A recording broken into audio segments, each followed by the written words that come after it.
अर्थसंधानां रसानां छन्दसामपि मंगलानां च कर्तारो वन्दे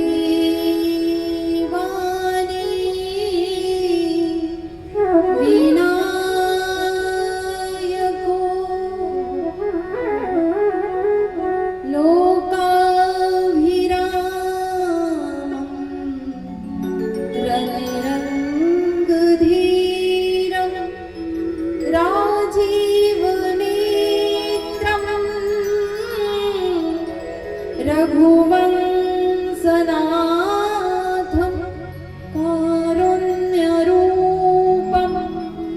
करुणाकरन्तं श्रीरामचन्द्रं शरणं प्रपद्ये। श्रीरामचन्द्रं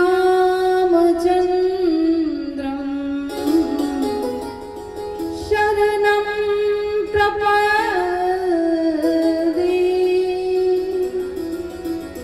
भक्ति भक्त भगवंत गुरु चतुर नाम बहु एक, इनके पद बंदन की नासत विघ्न अनेक। श्रीमते निम्बारकाचार्य नमो नमः। श्री गुरुदेवाय नमो नमः। कृष्णाय वासुदेवाय हरये परमात्मने प्रणतः क्लेशनाशाय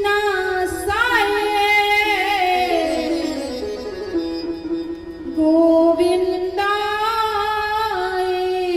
नमो नमः। मनोजवं मारुततुल्यवेगं जितेन्द्रियं बुद्धिमतां वरिष्ठं वातात्मजं वानरयूथमुख्यं श्रीरामदूतं शरणं प्रपद्ये। बोलिए हनुमान जी महाराज की जय। सिए राम में सब जग जानी, करहु प्रणाम जोर जोग पानी।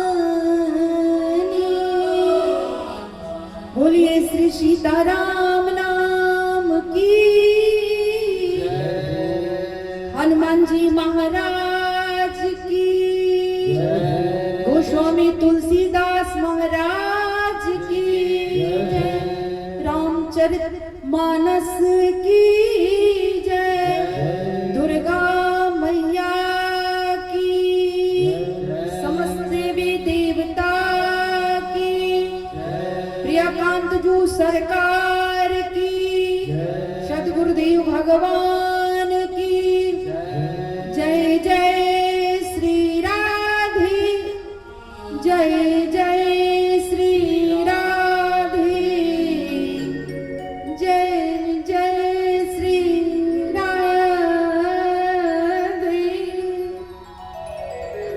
सर्वप्रथम प्रियकांत जी के चरण कमल में कोटि कोटि नमन करते हुए, परम यशस्वी सद्गुरुदेव भगवान के श्री चरण कमल में बार बार नमन करते हुए, उपस्थित सभी भक्तजन, प्रभु प्रेमी, भगवान की मंगलमयी कथा को श्रवण करने पधारे हुए रसिकजन, करुणामयी स्नेहमयी मातृशक्ति माता और बहनों, हमारे सभी भाई लोग, हमारे सभी आयोजक, सबके चरण कमल में कोटि कोटि नमन। बड़े भाग्य की बात है, देखिए ये भगवान की कथा सौभाग्य से नहीं मिलती, प्रभु की अति कृपा होती है। कृपा से केवल काम नहीं बनता, भगवान जब हमारे ऊपर अति कृपा करते हैं तब जाकर के हमें कथा श्रवण करने का पुण्य प्राप्त होता है। ये बताइए आपके गांव में क्या इतने ही लोग हैं? जितने लोग आ रहे हैं उतने की और हैं? बहुत है कि नहीं? बहुत है, लेकिन वो आ नहीं सकते। क्यों? क्योंकि जब हमारे जीवन में पुण्य उदित होता है तब जाकर के हमें कथा श्रवण करने का सौभाग्य, अति सौभाग्य प्राप्त होता है। लेकिन जिनके पुण्य जागृत नहीं हुए हैं उनके गांव में मानस रूपी कथा प्रवाहित हुई या भागवत होगी, लेकिन फिर भागवत भी सब नहीं सुन पाएंगे। क्यों? क्योंकि उनके पुण्य जागृत नहीं है। आप सब बड़े सौभाग्यशाली हैं। जो लोग कथा, कल बताया था ना, जो कथा सुनने जाता है उसका स्वतः ही सम्मान बढ़ जाता है। जब हम अच्छे कार्य करते हैं तो फिर हमारा सम्मान सहज में ही बढ़ता है। देखिए ये मानव जीवन खाने कमाने के लिए नहीं मिला है।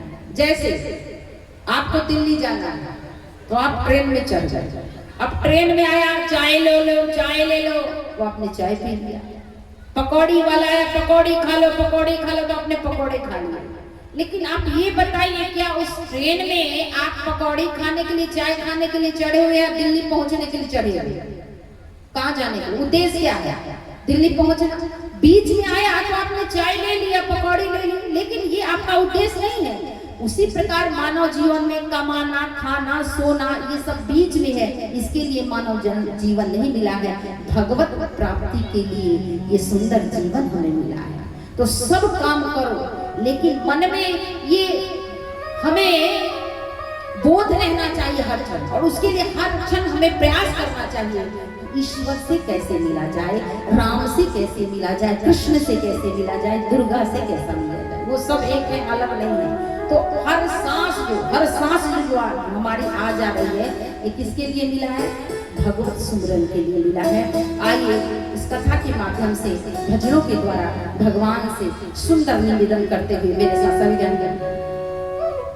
हर सांस में हो सुमिरन तेरा, यूं बीत जाए जीवन मेरा।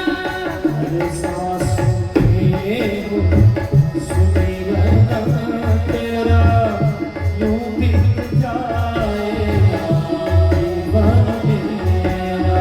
हर सांस में हो सुमिरन तेरा, यूं बीत जाए जीवन मेरा। हर सांस में हो सुमिरन तेरा, यूं बीत जाए जीवन मेरा। तेरी पूजा करते करते, तेरी पूजा करते करते बीते शाम सवेरा, यूं बीत जाए जीवन मेरा। पूजा करते करते बीते शाम सवेरा, यूं ही बीत जाए जीवन मेरा।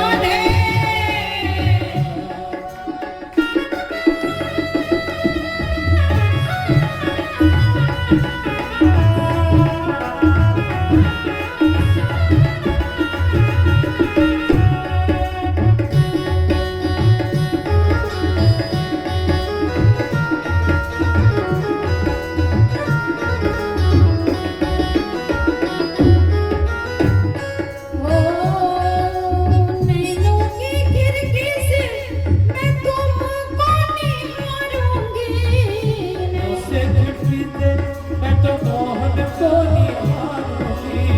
मन में बिठा लूं मैं तो आरती उतारूंगी, मन में बिठा लूं मैं तो आरती उतारूंगी। अरे डाले रहे तेरे चरणों में डेरा, डाले रहे तेरे चरणों में डेरा, यूं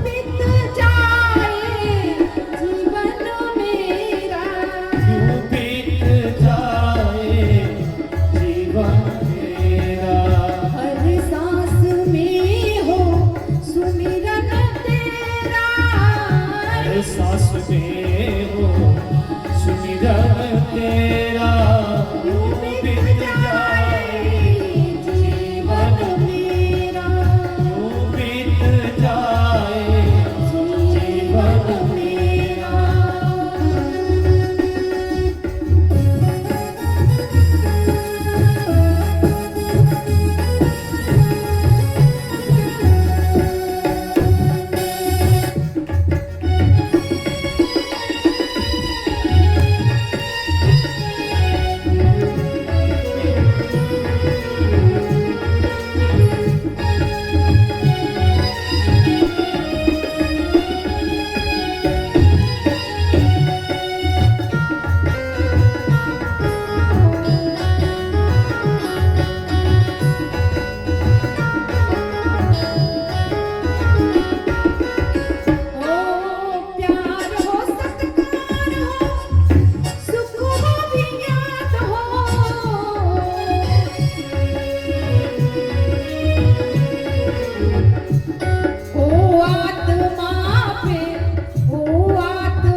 तेरा ही डेरा यूं ही बीत जाए जीवन मेरा, हर सांस में सुमिरन तेरा यूं बीत जाए जीवन मेरा।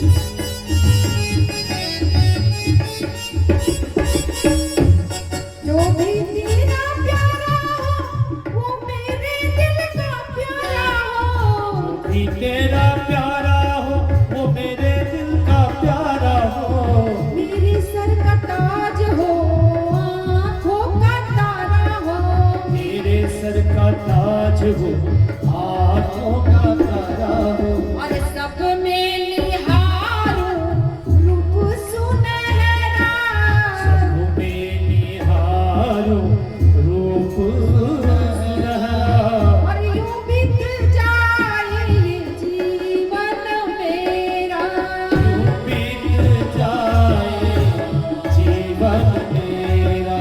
हर सांस में हो सुमिरन तेरा, हर सांस में हो सुमिरन तेरा, यूं बीत जाए जीवन मेरा, यूं ही बीत जाए जीवन मेरा, यूं बीत जाए जीवन मेरा, बीत जाए जीवन मेरा, यूं बीत जाए जीवन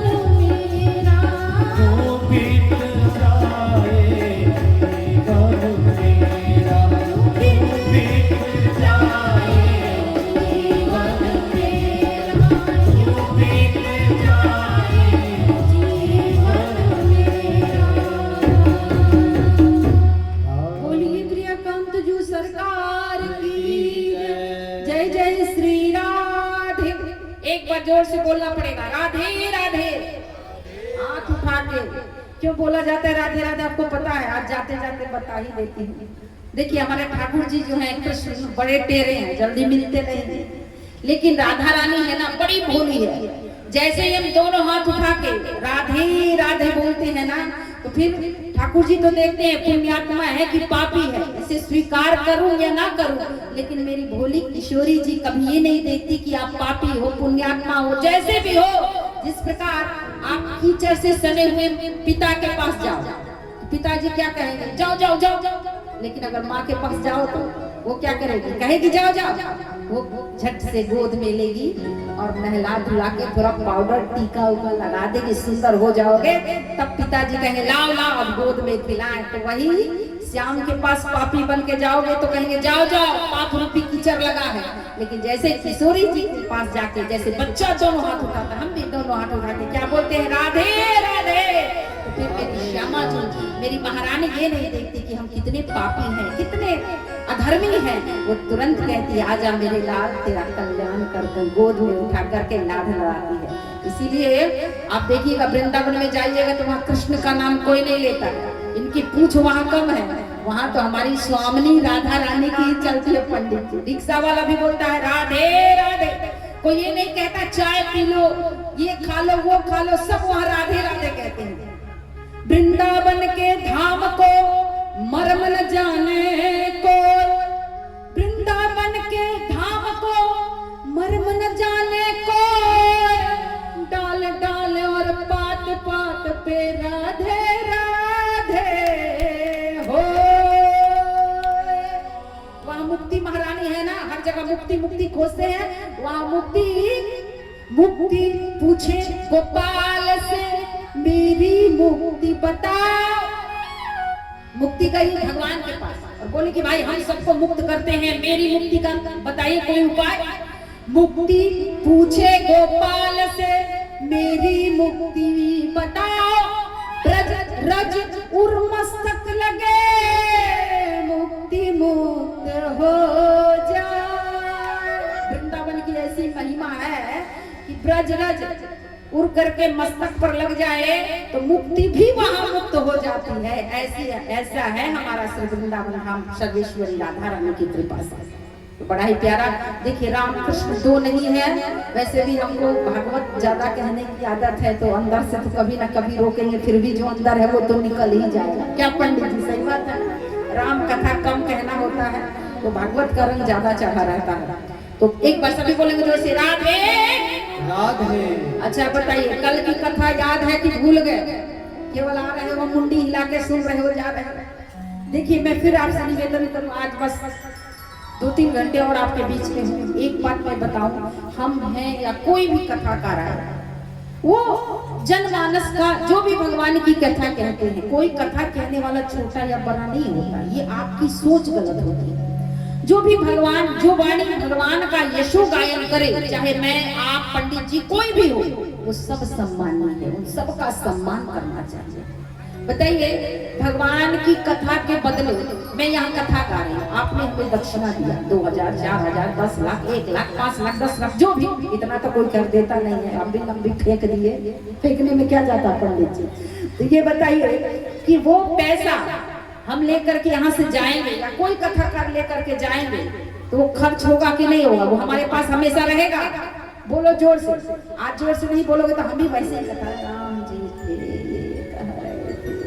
आनंद आएगा सुनने में, नहीं आएगा ना?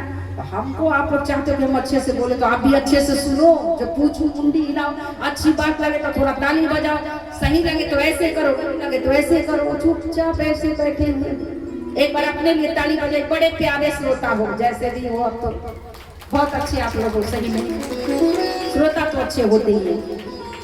तो आप जो भी कथाकार को पैसा देते हो, किसी भी कथाकार को दक्षिणा देते हो, तो वो खर्च होता है कि नहीं होता? होता है कि नहीं पंडित जी? रहता है पैसा, खर्च हो जाएगा, आज या कल खर्च हो जाएगा।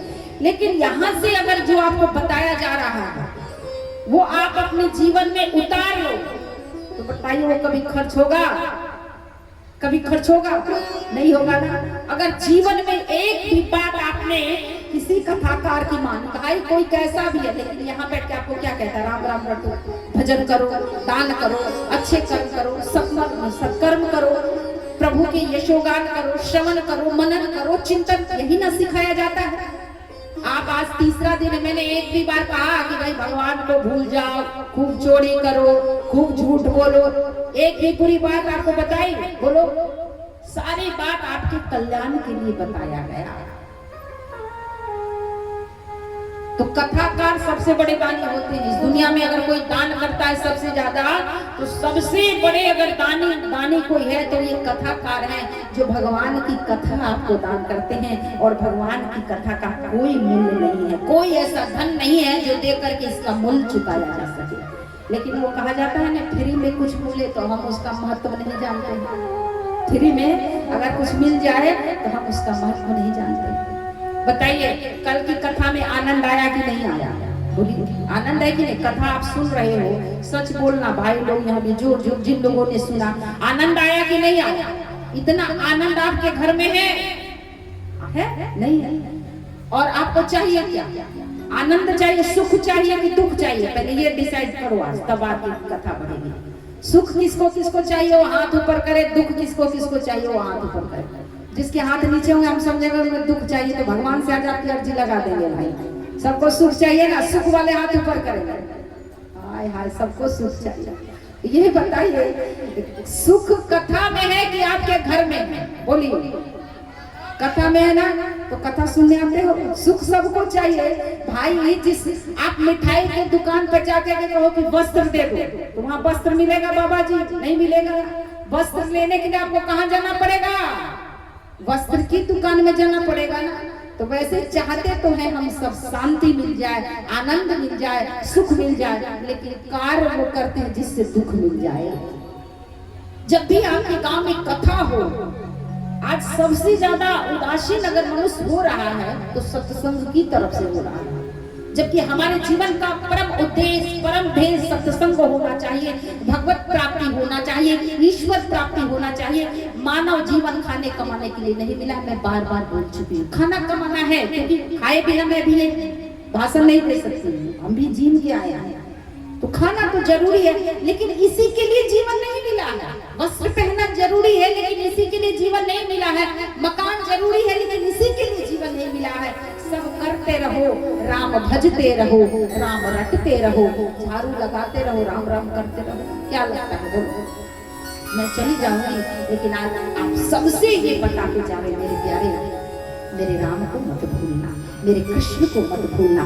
वही काम आएंगे और दुनिया में कोई भी काम आने वाला नहीं है। बस राम राम, कुछ ना कर सको कोई बात नहीं। कलयुग केवल नाम आधारा, सुमरि सुमरि नर उतरहि पारा। कुछ ना कर सको कोई बात नहीं।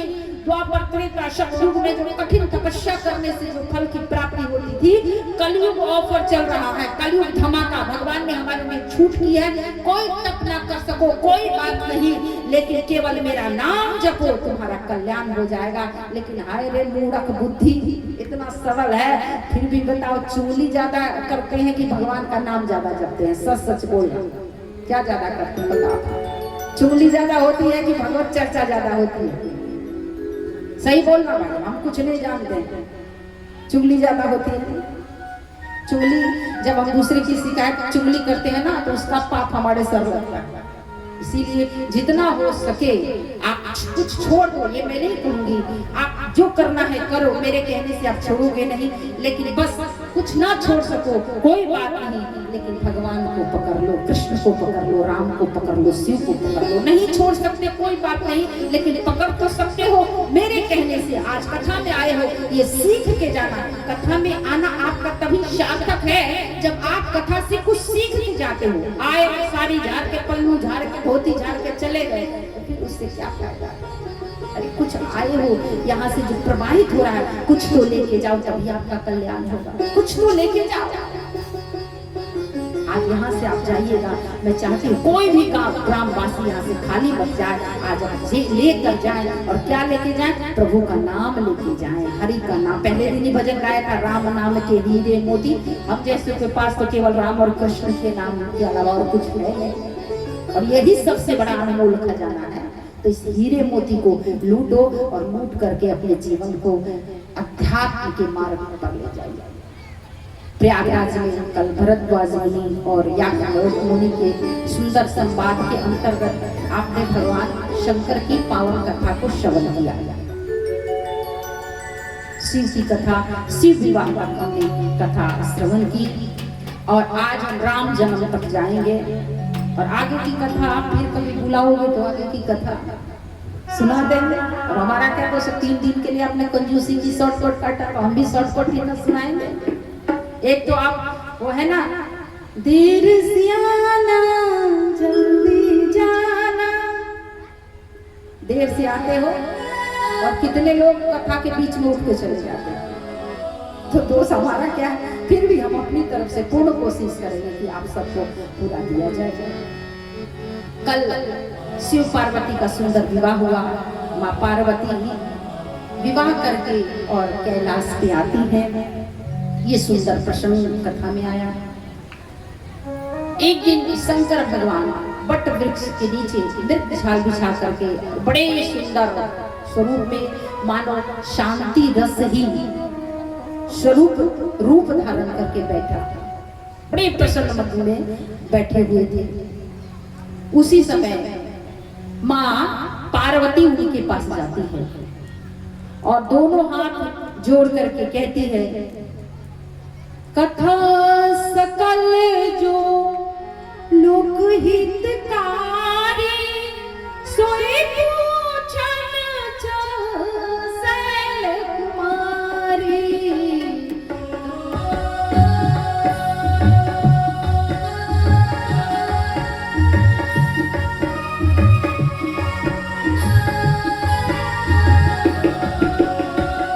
कथा जो सकल लोक हितकारी सोई पूछन शैल कुमारी। विश्वनाथ मम नाथ पुरारी त्रिभुवन महिमा विदित तुम्हारी। श्री राम जय राम जय जय राम, श्री राम जय राम जय जय राम। श्री राम जय राम जय जय राम, श्री राम जय राम जय जय राम। कथा जो सकल लोक हितकारी सोई पूछन शैल कुमारी। बोलिए श्याम रामचंद्र की जय।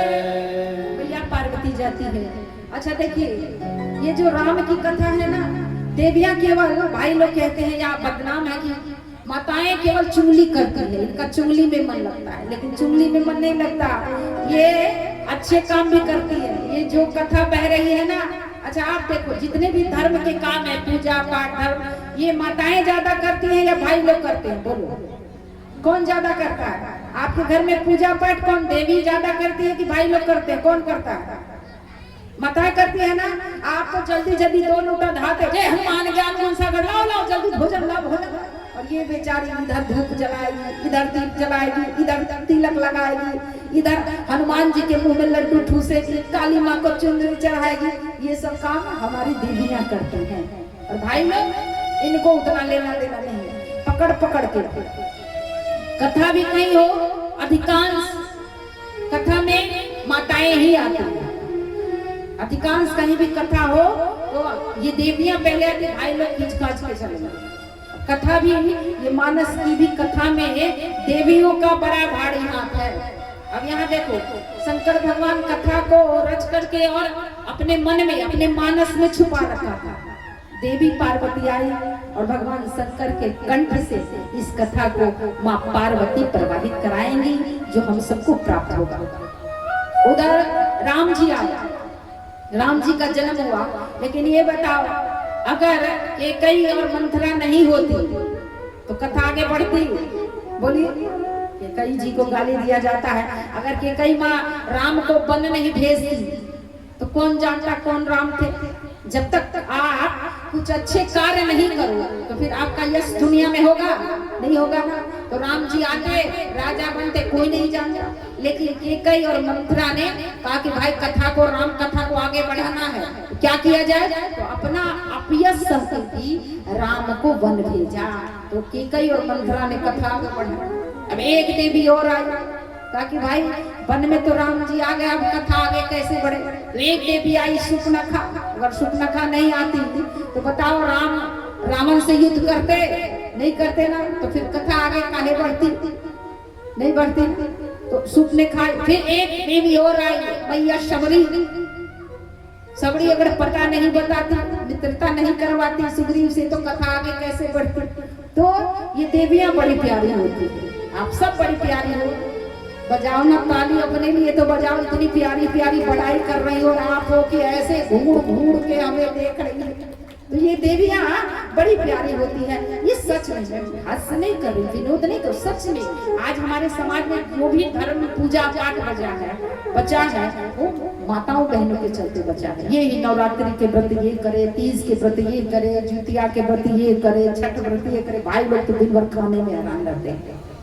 बोलिए वृंदावन बिहारी लाल की जय। तो मैया पार्वती कहती है कि हे शंकर भगवान, ये बताइए आप त्रिभुवन के मालिक हैं, आप मुझे वो कथा जो तीनों लोगों को पवित्र करे, वो परम पुनीत कथा हमें श्रवण कराइए। राम जी का जन्म क्यों हुआ, राम जी कौन है, और राम जी के बाल चरित्रों को श्रवण कराइए। राम राजा बनते बनते वन क्यों चले गए, वन में जाकर के प्रभु ने कौन कौन सी लीलाएं की, और फिर लौट के आए राम रावण का युद्ध सुनाइए, फिर प्रभु राम राजा बने वो सुनाइए। और हे त्रिपुरारी, जो कथा मैंने नहीं पूछी है वो भी मुझे, जो पूछा है वो तो सुनाइएगा ही, और जो मैंने नहीं पूछा हो वो सब कथा भी मुझे सुनाइएगा। तो शंकर भगवान जैसे ही, देखिए जब श्रद्धावान श्रोता होता है, जब श्रद्धा से श्रोता सुनता है तो वक्ता के मुख से रसमयी कथा अपने आप प्रवाहित होने लगती है। और जब सुनने वाला ही मन से नहीं सुनता है तो फिर कहने वाला भी स्वर करके निकलता है। तो कैसी कथा आप सुनना चाहते हो वैसा रिस्पॉन्स आपको देना पड़ेगा। तो शंकर भगवान ने जब पार्वती जी के मन में इतना उत्साह देखा तो बड़े प्रफुल्लित हुए, रोमांच हो गया उनके पूरी अंग में, और उनके चित्त में समाधि लगे और भगवान राम की चरित्र प्रकट हो गए और ब्रह्म रस में शराबोर शंकर भगवान हो गए। लेकिन शंकर ने कहा कि ये तो अंतर्मुखी होकर के जब हम ध्यान करते हैं तो केवल स्वयं को सुख प्राप्त होता है। कोई भी महात्मा संत जब अंतर्मुखी होकर नेत्र बंद करके और ब्रह्म का चिंतन करते हैं कि केवल उनको सुख होता है, लेकिन वही जब कथा के रूप में प्रवाहित करते हैं तो सब जनमानस को सुख होता है। तो धर्मात्मा वही है, संत वही है, भक्त वही है। और शंकर भगवान तो फिर भक्त क्या, वो तो भगवान है, देव नहीं महादेव। अपने सुख के बारे में ना सोचा जाए, पूरे जनमानस का सुख हो जाए, सबका कल्याण हो जाए, इसके बारे में सोचा जाए। शंकर भगवान अंतर्मुखी जो हुए थे फिर तुरंत बाहरमुखी हुए। और शंकर भगवान कहते हैं कि भगवान का जो जन्म है वो इसी कारण से हुआ है, ऐसा नहीं कहा जा सकता है। हरि अनंत, हरि कथा अनंत, भगवान की कथा अनंत है, उनके चरित्र अनंत है। लेकिन मैं जितना हो सकेगा मैं तुमसे कहूंगा। एक बार जय और विजय भगवान के द्वारपाल थे और शताधिक ऋषि भगवान से मिलने गए। तो जय विजय ने ऋषियों को मना किया तो उन्हें गुस्सा आ गया और क्रोध में श्राप दे दिया कि जाओ तुम 3 जन्म तक राक्षस हो जाओ। जब श्राप दे दिया, अब उन्होंने कहा कि मुनि हमसे गलती हो गई, क्षमा कीजिए। तो नारद जी शंकर ऋषि ने कहा अब तो राक्षस बनना पड़ेगा, लेकिन आपके कल्याण के लिए भगवान आएंगे और आपका उद्धार करेंगे। ये भवानी ये कारण है, कैसा भी है। एक बार विंदा नाम की एक सती स्त्री थी जिसका पति जलंधर था, बड़ा दुष्ट था, उसके आतंक से सभी परेशान थे। तो भगवान नारायण ने देवी विंदा का सतीत्व भंग किया। तो देवी विंदा ने उन्हें श्राप दिया। एक बार भगवान इस कारण, और एक बार कहा, एक बार की बात है सुनो। एक बार आपकी मुनि ने नारद श्राप दीने बारा कल पोए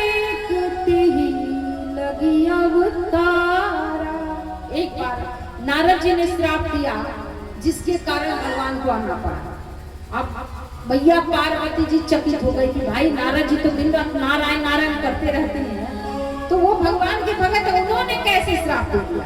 तो कहती है भवानी गिरजा चकित भई सुनी बानी, नारद विष्णु भगत ज्ञानी, श्री राम जय राम जय जय राम, श्री राम जय राम जय जय राम, राम जय राम जय जय राम, श्री राम जय राम जय जय राम, श्री राम जय राम जय जय राम, श्री राम जय राम जय जय राम, श्री राम जय राम जय जय राम, श्री राम जय राम जय जय राम, कारण कवन श्राप मुनि दीना, काय अपराध रमापति कीना, कवन श्राप मुनि दीना, काय अपराध रमापति कीना, श्री राम जय राम जय जय राम, श्री राम जय राम जय जय राम, श्री राम जय राम जय जय राम, श्री राम जय राम जय जय राम, श्री राम जय राम जय जय राम, श्री राम जय राम जय जय राम, श्री राम जय राम जय जय देखिए नारद जी माता पार्वती जी के गुरु हैं। कौन है? गुरु हैं। तो देखिए मैया पार्वती की अपने पति के गुरु के प्रति निष्ठा कैसी है। कारण कवन श्राप मुनि दीना, काय अपराध रमापति कीना। ये नहीं कहा कि हमारे गुरु जी ने कोई गलती की, का अपराध रमापति कीना। अरे भगवान ने कौन गलती कर दी जो मेरे गुरु जी ने श्राप दे दिया? ये नहीं कहा कि मेरे गुरु जी ने क्या गलती की, का अपराध रमापति कीना। भगवान ने कौन अपराध किया? हमारे गुरु जी तो बड़े भोले वाले सीधे साधे हैं। जो पार्वती जी ने पूछा कि मेरे गुरु जी ने क्यों श्राप दिया, तब बड़ा सुंदर यहाँ पे कथा आता है। एक बार नारद मुनि हिमालय के कंदराओं में हरि स्मरण करते हुए जा पहुंचे और बड़ा सुंदर एक गुफा दिखा, जिसमें शंकर भगवान ने तपस्या की थी और कामदेव को जलाया था। अब सुंदर आश्रम देख करके, आश्रम परम पुनीत सुहावा, देखी देव ऋषि मन अति भावा। ऋषि का मन प्रफुल्लित हुआ और सोचा, देखिए भक्त लोग कहीं जाते हैं, जो भजनानंदी होते हैं, जिनका भजन में मन लगता है, तो वो जब भी अच्छा स्थान देखते हैं तो ये नहीं सोचते हैं कि नाच ले गा ले ये कर ले, वो सोचते हैं कि भजन कर ले। और नारद मुनि बैठ के भजन करने के लिए, अब भजन में उनका मन लगने लगा। देखिए जब हम भजन करते हैं, जोर से भजन करते हैं, तो ये देवता विघ्न पहुंचाते हैं। देवता विघ्न क्यों पहुंचाते हैं? क्योंकि हम जब अच्छा काम करेंगे, भजन करेंगे, सत्संग करेंगे, तो कहाँ जाएंगे? स्वर्ग जाएंगे, जाएंगे ना। अब ये बताइए, आप चाहते हो कि आपके घर में कोई आकर बोलो, आप लोग चाहते हो कि पड़ोसी आके हमारे घर पे कब्जा कर ले? अब बोलिए ना, हाँ या ना। नहीं चाहते हो ना? तो कैसे देवता कहाँ रहते? देवताओं का घर कौन सा है? स्वर्ग है ना। तो जब हम अच्छा कार्य करते हैं तो स्वर्ग में जाते हैं। इसीलिए देवता नहीं चाहते कि हम अच्छा कार्य करें खूब, तो विघ्न उत्पन्न करते हैं। विघ्न क्या है? अब कथा में आए तो निंद्रा देवी आ गई, नींद लग गया, ये विघ्न है। कथा में आए बैठने, एक उधर घसकना, एक तू घसकना। अब इसी बात पर लड़ाई हो गई, चलती है। कथा में किसी ने कुछ बोल दिया, अरे हमें तो पूछा नहीं। एक और प्रॉब्लम है, हमें तो पूछा नहीं दिया, हम नहीं जाएंगे कथा में। अरे हमें तो निमंत्रण नहीं मिला, हम कथा में नहीं जाएंगे। अच्छा ये बताइए, सभी लोग, जितने लोग यहाँ सुन रहे हैं, कहीं भी सुन रहे हैं, उनसे मेरा एक सवाल है। आपके घर में आपके बेटे का विवाह होता है तो आपको निमंत्रण पत्र आता है? बोलिए हाँ या ना। आपके बेटे की खुद की बेटे की शादी हो, भैया बताइए आपको कोई निमंत्रण भेजता है? नहीं भेजता है ना। क्यों? क्योंकि आपके बेटे की शादी भाई कौन भेजेगा? अपने घर में कोई उत्सव हो, भाई हमारे ही घर में हो रहा है तो हमें बुलाएगा, तो हम ना दूसरे को बुलाएंगे, है भैया? सही बात है ना। तो अब ये बताइए, बेटा आपका है और मेरे राम आपके नहीं है क्या? भगवान आपके हैं कि नहीं है? बोलो। ये बेटा तो यही साथ देगा और राम यहाँ भी साथ देंगे और वहाँ भी साथ देंगे। तो जब प्रभु का कार्य हो, राम कथा हो, कृष्ण कथा हो, देवी कथा हो, धर्म का कार्य हो, तो फिर ये मत देखना कि हमें बुलाया नहीं गया, हमें निमंत्रण नहीं मिला, हमें पूछा नहीं गया, फलाना जी करवा रहा है, ढिमका जी करवा रहा है। अरे भाई वो शायद करवाने वाले आपके अपने नहीं हो, लेकिन भगवान तो अपने हैं ना। तो जब भी कोई धर्म का काम हो तो हम सबको मिलजुल करके, कुछ कम बेसी हो भी तो उसे अनदेखा करके और उसमें उस यज्ञ में सम्मिलित होकर अपने प्रेम की आहुति देनी चाहिए। किसी के करने न करने से कुछ रुकता भी नहीं है। जब भगवान कराना चाहे, भगवान का काम है, तो करने वाले तो भगवान है। करते हो तुम कन्हैया, मेरा नाम हो रहा है। करने वाले तो ईश्वर हैं, लेकिन आप भगवान को ना मानो, इससे भगवान के ऊपर कोई फर्क पड़ने वाला नहीं पड़ेगा। भाई बाबा जी, हम भगवान को माने या ना माने तो भगवान के ऊपर क्या फर्क पड़ जाएगा? लेकिन हम भगवान को ना माने तो हमारे ऊपर बहुत फर्क पड़ेगा ना। इसीलिए जितने लोग सुन रहे हैं, जब भी धर्म का कार्य हो तो फिर ये मत देखिएगा कि हमें नहीं बुलाया गया, वो करवा रहे हैं, ये करवा रहे हैं, ये हो गया, वो कुछ भी अगर हो भी जाए तो हमें उसे अनदेखा करके और मिलजुल के अपने सनातन धर्म को, धर्म के कार्य को आगे बढ़ाना चाहिए। कहीं भी कोई सेवा देखे तो ये मत कहिएगा हमसे कहा जाएगा तो हम करेंगे। अरे भाई भगवान का कार्य कर ले, कोई आपकी बड़ाई ना भी करे, मेरे राम जी तो आपकी बड़ाई करेंगे ना।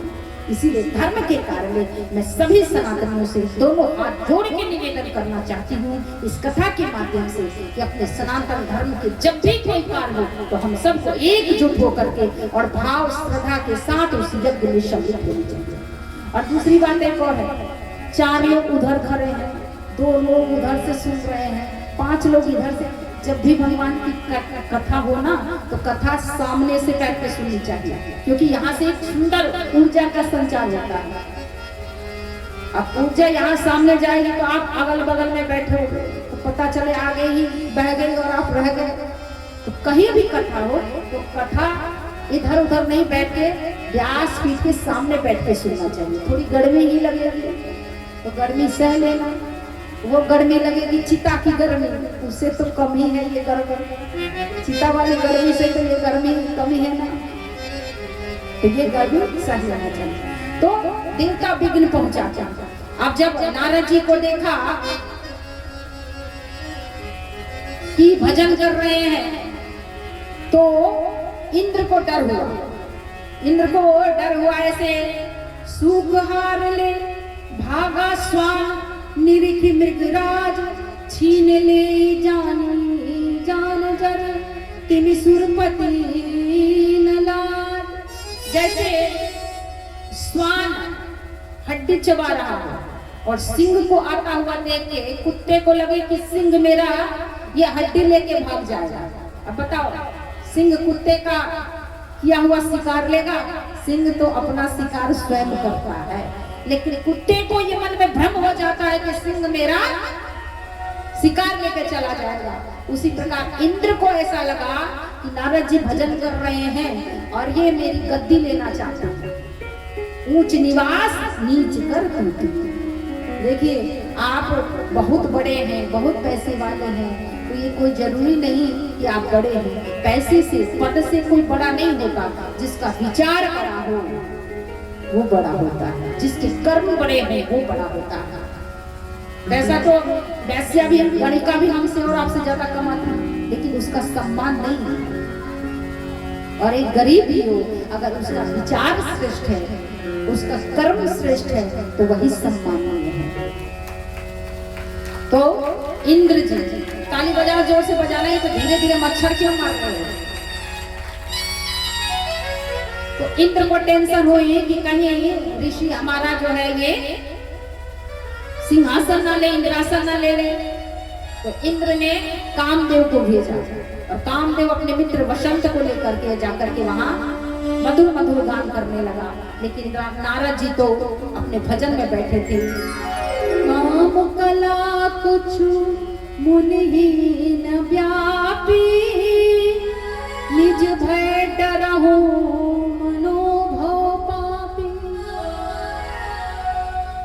जब काम कला कुछ मुनि पर व्यापक नहीं हुआ, कोई असर नहीं हुआ, तो फिर कामदेव को भय हो गया कि कहीं ये संत है, ऋषि है और श्राप न दे दे।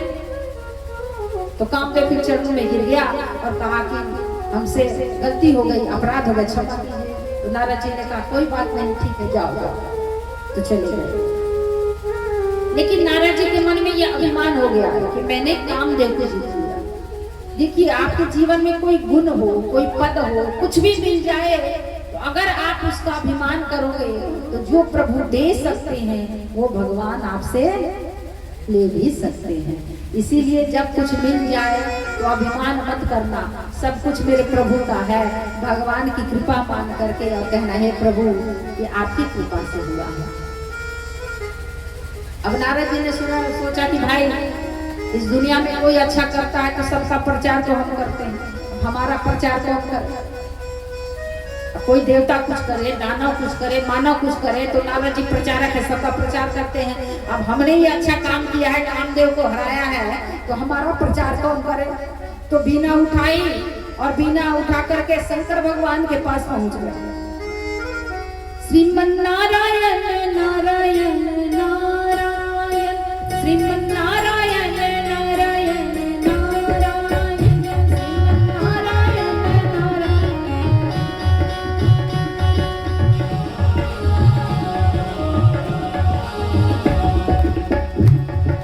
श्रीमन नारायण नारायण नारायण, श्रीमन नारायण नारायण नारायण, श्रीमन नारायण नारायण नारायण, श्रीमन नारायण नारायण नारायण, हरि नारायण नारायण नारायण, हरि नारायण नारायण नारायण, प्रभु नारायण नारायण नारायण, प्रभु नारायण नारायण नारायण, भजमन नारायण नारायण नारायण, भजमन नारायण नारायण नारायण, हरि नारायण नारायण नारायण, हरि नारायण नारायण नारायण, भजो नारायण नारायण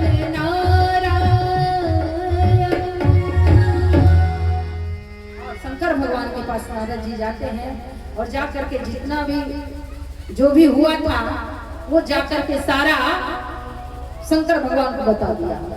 तो शंकर भगवान ने कहा कि देखो हमसे तो आपने सुना दिया, लेकिन भगवान नारायण को मत बताना जाकर के। अब नारद जी मन में सोच रहे हैं कि अपने तो काम को तो इन्होंने जीत लिया, लेकिन क्रोध को नहीं जीत पाए, कामदेव को क्रोध में आके जला दिया। और हमने काम और क्रोध दोनों को जीत लिया तो इन्हें ईर्षा हो रही है। शंभुदी ने उपदेश हित नहीं नारद ही सुहाग, भरद्वाज कौतुक सुनहु परीक्षा बलवान। कहते हैं कि हरि की इच्छा बलवान है। शंकर भगवान ने सुंदर उपदेश दिया, लेकिन नारद जी को नहीं सोया। मन में सोच रहे हैं, अभिमान हो गया था ना, मन में सोच रहे हैं कि इन्होंने तो काम को जीत लिया लेकिन क्रोध को नहीं, और हमने अच्छा काम किया है तो ये चाहते हमारा प्रचार नहीं हो। लेकिन हम कम थोड़ी हैं, हम अपना प्रचार करके दिखाएंगे। दुनिया का प्रचार हम करते, अपना प्रचार नहीं करेंगे। और शंकर भगवान ने कहा देखो भगवान से मत कहना, प्रसंग चले भी ना तो भी छिपा जाना। लेकिन नारद जी तो छपाने के चक्कर में थे, छिपाने के चक्कर में नहीं थे। एक बार करतर बर बीना, गावत हरि गुण गान प्रवीण। गाने विद्या में निपुण नारद जी वीणा लेकर के हरि के गुरु का गायन करते हुए और बैकुंठ में पहुंचे। और भगवान देखिए नारायण कैसे संतों का आदर करते हैं। हर सी मिले उठी रमान के ता, बैठे आसन ऋषि समेता। हर सी मिले उठी रमान के ता, बैठे आसन ऋषि समेता। बोले ऋषि चराचर राया, बहुत दीन कीने मुनि दाया। श्री राम जय राम जय जय राम, श्री राम जय राम जय जय राम। जय जय राम, श्री राम जय राम जय जय राम। ओ कामचरित नारद सब भासे, जग विप्रथम्बर जय शिव राखे।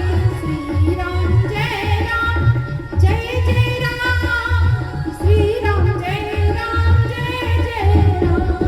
श्री राम जय राम जय जय राम, श्री राम जय राम जय जय राम। अति प्रचंड रघुपति के माया, जय नमो अस को जग जाया। श्री राम जय राम जय जय राम, श्री राम जय राम जय जय राम। श्री राम जय राम जय जय राम, श्री राम जय राम जय जय राम। श्री राम जय राम जय जय राम, श्री राम जय राम जय जय राम। श्री राम जय राम जय जय राम, श्री राम जय राम जय जय राम। जय राम जय जय राम। नारद जी गए जब वैकुंठ में सिरसागर में, तो भगवान रोज को ऐसे लेटे रहते थे और नारद जी जाते थे। और आज जब देखा कि आए हैं तो हर्षि मिले उठी रमा निकुटा। भगवान उठ करके और नारद जी का स्वागत करते हैं और अपने साथ बैठाते हैं। अब नारद जी सोच रहे हैं कि भाई हमने भी तो अब तो इनके बराबर में बैठ नहीं होगा, हम हो ही गए हैं। हमने भी काम और क्रोध को जीत ही लिया है, मन में अभिमान फूल रहा है। तो शंकर भगवान ने मना किया था कि प्रसंग चले तभी छुपा जाना, और यहाँ भगवान ने पूछा नहीं। और जितनी लीला थी नारद जी तो बताने के लिए गए ही थे, वो सारा गा दिया। अब भगवान समझ गए कि नारद जी के मन में अभिमान रूपी अंकुर उत्पन्न हो रहा है। तो कहा, जब कथा सुनाया, सब बताया कि हमने काम को जीत लिया है, तो भगवान ने कहा कि मुनि आपका नाम ले लेके तो लोग ब्रह्मचर्य व्रत का पालन करते हैं, आपके लिए काम मद मोह को जीतना कौन बड़ी बात है। हाँ प्रभु, आपकी सब कृपा, आपकी कृपा है। ऊपर से बोल तो रहे हैं लेकिन मन में अपने आप को हमने ये कर दिया और ऐसा किया। तो भगवान ने सोचा कि चिंता मत करो। जब नारद जी चले गए तो भगवान ने माया देवी को बुलाया और तुरंत भगवान ने एक सुंदर, भगवान को क्या करना पड़ेगा, हमें तो घर द्वार बनाने के लिए सीमेंट बालू ईंट की व्यवस्था करनी पड़ेगी, लेकिन भगवान तो एक बार भौवे तिरछी कर दे तुरंत ब्रह्मांड के ब्रह्मांड बन जाए। भगवान को थोड़ी हमारी तरह कुछ करना पड़ेगा। तो भगवान ने तुरंत एक सुंदर नगर का निर्माण किया। उस नगर के राजा हुए शीलनिधि, उनकी कन्या थी विश्व मोहिनी। ऐसा अद्भुत सौंदर्य कि लक्ष्मी भी देख करके मोहित हो जाए। अब राम जी, क्षमा कीजिएगा, नारद जी जा रहे थे तो नारद जी ने उस सुंदर नगर देखा और देखिए मोह में ऐसे पड़े थे कि रोज उसी रास्ते से जाते थे, वो नगर दिखता नहीं था। लेकिन आज नगर देखा तो कहा आज तक तो दिखता नहीं था, फिर विचार किया हमने ध्यान नहीं दिया होगा। और नारद जी उस नगर में गए। उस नगर के स्त्री पुरुष बड़े सुंदर अद्भुत और ऐसा वैभव जैसा हजारों इंद्र के पास ना हो, ऐसा अद्भुत वैभव भगवान ने रचना की, तो फिर कहना ही क्या। तो नारद जी जान करके शीलनिधि राजा ने उनका सत्कार किया। देखिए हमारे धर्म में, सनातन धर्म में संतों का बड़ा सम्मान है। और भगवान राम भी कहते हैं नवधा भक्ति में भी आपने सुना, पंडित जी बता रहे थे, और रामायण में भी है, प्रथम भक्ति संतन कर संगा। पहली भक्ति है संतों का संग। क्यों? क्योंकि जब हम पहली भक्ति संतों का संग करेंगे तो संत क्या करेंगे? क्या करेंगे? भगवान की कथा न सुनाएंगे तो दूसरी भक्ति मम कथा प्रसंग का तो अपने आप हो गया कि नहीं? तो जब हम संतों का संग करते हैं तो धीरे धीरे नौवीं भक्ति, जो नौ भक्ति है, अपने आप हमारे जीवन में वो प्रकट हो जाती है। इसीलिए हमारे सनातन धर्म में संतों का बहुत आदर है, बहुत सम्मान है। लेकिन आजकल वो आदर धीरे धीरे घटता जा रहा है। अब हम संतों को पाखंडी, ढोंगी, ये वो सब कहते रहते हैं। ऐसा नहीं होना चाहिए। संतों का सदैव आदर सत्कार करना चाहिए। ये राजा उनका आदर सत्कार करते हैं। अब ये तो भगवान की माया थी, अपनी पुत्री को बुलाते हैं, और जो जैसे ही देखते हैं रेखा, उसमें था कि जो इसका वर्ण करेगा वो अमर होगा। अब तो नारद जी विश्व मोहिनी को देख करके मोहित हो गए। अभी जो कामदेव को जीत के आ रहे थे, अहंकार करके फूल के घूम रहे थे, विश्व मोहिनी की अद्भुत सौंदर्य को देख करके मोहित हो गए और सोचने लगे भाई कुंवारे तो हम भी हैं, और देखिए ये विवाह ही ऐसा है, कर लो, विवाह का लड्डू है, खा लो तो पछताओ, ना खाओ तो भी पछताओ। विवाह के लिए सब पहले बेचैन रहते हैं, और जब विवाह हो जाए तो फिर बाद में भी बेचैन रहते हैं। चाहते हैं ना, सब चाहते हैं। गांव में कौन कौन कुंवारे बैठे हैं बताओ? कुंवारे लड़के कौन कौन बैठे हैं? सब बुढ़े ही सुन रहे कथा कि कुंवारे में कुछ सुन रहे हैं। अच्छा ये बताओ, गांव में क्या होता है कि जल्दी विवाह नहीं होता। एक बार एक लड़का था तो उसका विवाह नहीं हो रहा, तो सबने सिखाया कि भाई सच बोलने से विवाह नहीं होता, विवाह में कुछ बढ़ा चढ़ा के बोलना चाहिए। ध्यान चाहूंगी आप सबको, विवाह जब हो, कोई लड़की वाले आते हैं ना, भाई लोग आते हैं कि नहीं, लड़की वाले लड़का देखने आते हैं, तो सबसे बदमाश भी जो लड़का होगा ना, जब लड़की वाले देखने आएंगे उस दिन एकदम सीधा साधा बन जाएगा। तो एक लड़के का विवाह नहीं हो रहा था, तो सब लोगों ने कहा देखो विवाह में झूठ बोलना पड़ता है। लड़के को सिखाया कि भाई विवाह में झूठ बोलना पड़ता है, झूठ बोलना चाहिए कुछ थोड़ा बहुत। अब भोदू राम थे, उनका विवाह हो नहीं रहा था। एक दिन संजोग से लड़की वाले देखने के लिए आए। सब भाई लोग सुनेंगे ध्यान से, जो कुंवारे हैं वो भी सुन लेंगे, काम आएगा, और जो विवाहित है वो भी सुन ले। लड़की वाले जब देखने के लिए आए तो संजोग से उनके पिता भी उस दिन नहीं थे। अब लड़की वाले ने लड़के से पूछा, बेटा आपका क्या नाम है? हमारा जी, हमारा नाम तो इतना है कि पूछिए, अप्पू पप्पू टप्पू अनेकों नाम है हमारे। अब सबने सिखाया था कि बढ़ा चढ़ा के बोलना चाहिए। बता हमारे अनेक नाम है। लड़की वाले ने कहा कि ठीक बात है। अच्छा बेटा आपके मकान है, घर द्वार है कि नहीं है? हमारे हाँ हाँ आप ही से पूछ रहे हैं, और क्या पड़ोसी से पूछ रहे हैं? हाँ हमारे एक तो नहीं है, अनेकों मकान हैं। एक दिल्ली में है, एक बॉम्बे में है, एक कलकत्ता में है, एक वहाँ है, इतने हैं कि मत पूछिए। एक ने पूछा, जो लड़की वाले आए थे, 4-5 आए थे, एक ने पूछा अच्छा बेटा ये बताओ पढ़ाई वढ़ाई की है कि नहीं? कितनी पढ़ाई की है? जी हमने। हाँ हाँ आपने, आप ही से पूछ रहे हैं भाई जी, आप ही से पूछ रहे हैं कितनी पढ़ाई? हमने इतना पढ़े हैं, इतना पढ़े हैं, इतनी डिग्रियां हैं मेरे पास कि हमें खुद को पता नहीं कि हमारे पास कितनी डिग्रियां हैं। वो लड़की का फूफा सुन रहा, उसने कहा अच्छा कुछ ज्यादा ही पढ़ लिया है इसने। तो उसने कहा बेटा ये बताओ तुम्हारे बाप कितने हैं? क्या पूछा? बेटा ये बताओ तुम्हारे बाप कितने हैं? तो इसने कहा हमारे बाप एक दिल्ली में, एक बॉम्बे में, एक यहाँ। तो सबने हाथ पकड़ लिया कि ये पूरा ही पढ़ा लिखा है, तो झूठ बोलना भी है तो ये पता होना चाहिए ना, कहाँ बोलना है, कहाँ चुप रहना है, कहाँ कितना बोलना है, कहाँ क्या करना है। तो विवाह ऐसा ही सब। तो नारद जी अभी तक सोच रहे थे कि विवाह नहीं करेंगे, लेकिन जैसे ही विश्व मोहिनी को देखा, उसके अद्भुत रूप सौंदर्य को देख करके मोहित हो गए और सोचने लगे कि भाई ये तो विश्व मोहिनी है, ये तो सुंदर है, हमारे जैसे बाबा जी से थोड़ी भी विवाह करेंगे, हम क्या करें, कहाँ से रूप सुंदर लाए। तो मन में विचार करने लगे कि हमारी सहायता तो हमारे प्रभु हमारे इष्ट ही कर सकते हैं। तो मन में सोचने लगे कि भाई, पूछा कि बताओ स्वयंवर का डेट कब तक है, बोला भाई आज ही भर का डेट है। अब सोचने लगे कि भाई अब जाएंगे भगवान के पास तो कहीं स्वयंवर का समय निकल ना जाए, तो भगवान को वही मन मन याद करने लगे।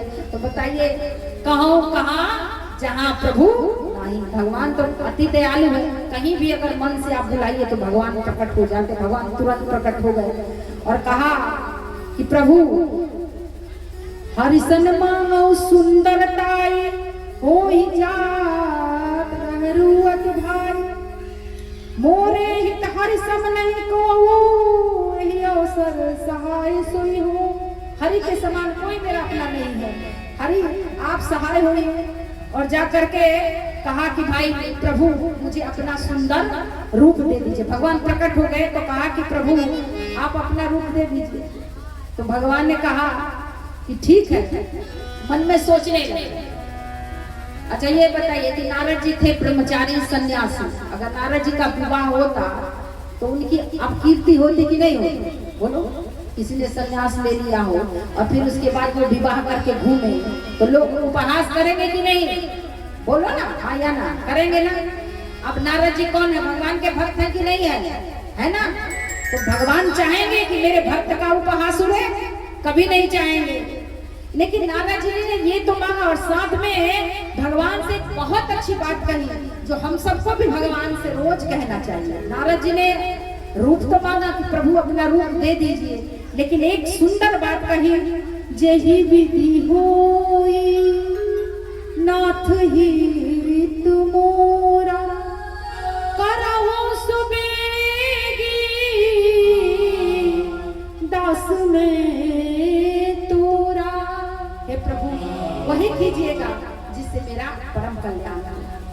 तो भगवान कहते हैं कुपत मामो रुज व्याकुल रोगी बैद न देहि सुनहु मुनि जोगी। भगवान कहते हैं, देखिए भगवान ने यहाँ स्पष्ट मना कर दिया, लेकिन मोह के वशीभूत नारद जी भगवान की वाणी को समझ नहीं पाए। भगवान ने कहा कि नारद जी देखो, रोगी व्याकुल हो और कुपथ मांगे तो चतुर्वेद जो होगा वो नहीं दे। अब आपको शुगर बढ़ा हुआ और आप डॉक्टर से कहो कि भाई हमें रसगुल्ला खाने की परमिशन दे दो, तो देगा, बोलो नहीं देगा ना। तो उसी प्रकार भगवान ने स्पष्ट कर दिया कि आप जो मांग रहे हैं वो हम देने वाले नहीं हैं। और भगवान ने क्या किया, उन्हें बंदर सा रूप बना दिया। और जैसे बंदर बनाया, और जब शंकर भगवान के पास से नारद जी चले थे ना, तो शंकर भगवान ने अपने 2 दूत नारद जी के पीछे छोड़ दिया था कि देखो ये क्या क्या करने वाले हैं, सब देख के और लाइव टेलीकास्ट करते रहना।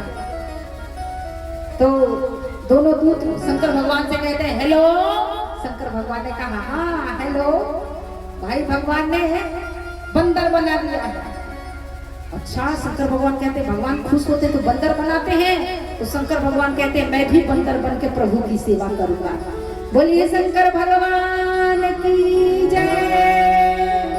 और नारद मुनि सुंदर अपने आप को समझ रहे थे कि भगवान का रूप हमें मिला और फूल रहे थे, और फूल करके उस सभा में गए सबने। लेकिन देखिए भगवान कभी नहीं चाहते कि मेरे भक्त का उपहास हो, इसीलिए सबको वो नारद मुनि देख रहे थे। नारद मुनि की रूप में दृष्टिगोचर हो रहे थे जितने राजा महाराज थे।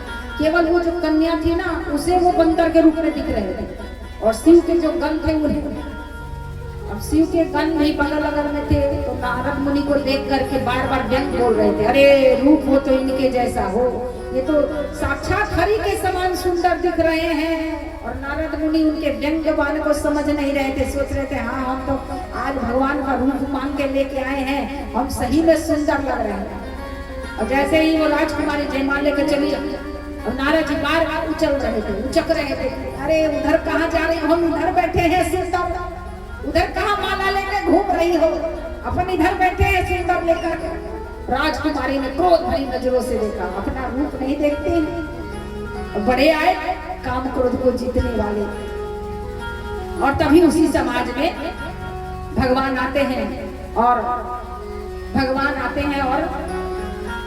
राजकन्या ने भगवान का वरण किया और लेकर के दुल्हन ले गए लक्ष्य निवासा निक्षमान सब भय निराशा। सारे राजा मुंह लटका लटका के बैठ गए और भगवान नारायण लेकर के चले जाते हैं।